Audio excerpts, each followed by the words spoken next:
Hi, in this video I'll help you get to know your car a little better. At the end of this video I've put together a straightforward infographic that summarizes all the key points. Like, subscribe and comment below. It really helps. All right, let's dive right in. If you're a Dodge owner, that pesky code P1723 might be the reason your check engine light is glaring at you. But what does it actually mean? Today, we're going to break it all down, from the fault to the fix, and figure out exactly what your transmission is trying to tell you. Oh, you know that feeling, right? You're just cruising along, minding your own business, and boom, that little orange engine light pops up on the dash. It's not just an annoying light, it's your car trying to send you a message. And if that message is P1723, well, you're in the right place, because we're about to translate it for you. So what in the world is P1723? Well, in the simplest terms, it's a communication problem. The brain of your transmission, which is called the Transmission Control Module, or TCM, tried to tell the torque converter clutch to get to work, and it got no answer. The command was sent, but nothing happened. It's like your car sends a text message and got left unread. Okay, so to really get what's happening here, we gotta meet the main characters in this little drama inside your transmission. And the best way to do that, just think about turning on a light in your house. It sounds almost too simple, but trust me, it's the perfect way to understand this whole system. First, let's talk about the brains of the operation, the Transmission Control Module, the TCM. This is the computer that's calling all the shots. In our little story, the TCM is you, deciding, hey, it's time to turn on the light. It's constantly watching how you drive, so it knows the perfect moment to engage the clutch and make your ride more fuel efficient. All right, so if the TCM is the brain, what's next? That would be the TCC solenoid. Think of this guy as the physical light switch on the wall. It's a really cool little electromagnetic switch that takes that low voltage command from the computer and turns it into a real physical action, letting transmission fluid flow where it needs to go. It's the essential middleman here. And that brings us to the grand finale, the light bulb itself, the torque converter clutch, or TCC. This is the part that actually does the heavy lifting.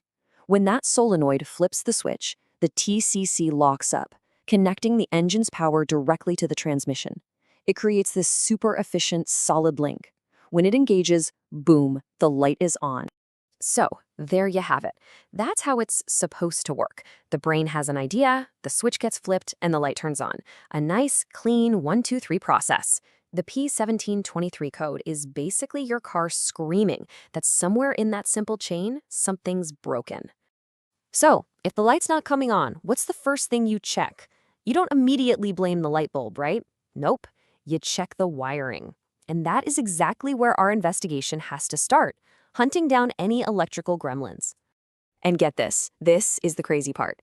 The TCM detects this entire failure in just 200 milliseconds. A human blink takes almost twice that long. Your car finds this specific problem faster than you can even blink your eyes.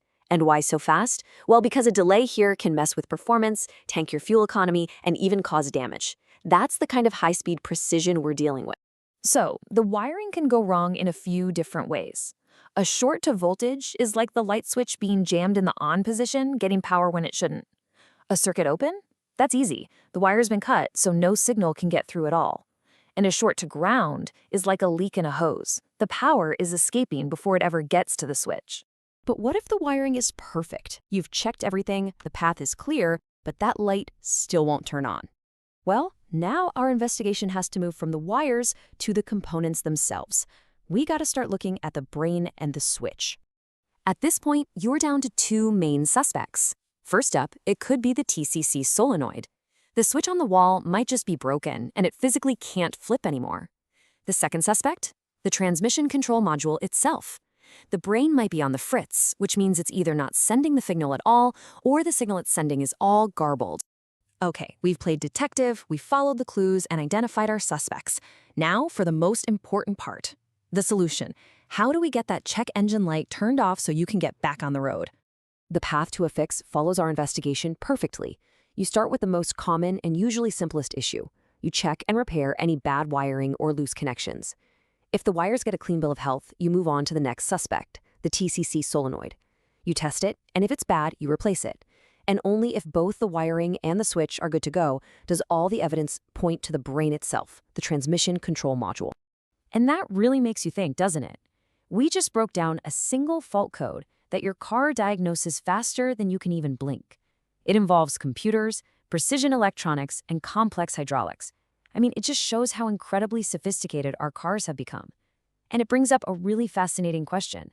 As this technology just keeps getting more and more advanced, where do we draw the line between a passionate DIY repair and a job for a specialist? Definitely something to chew on next time you see that little light glow.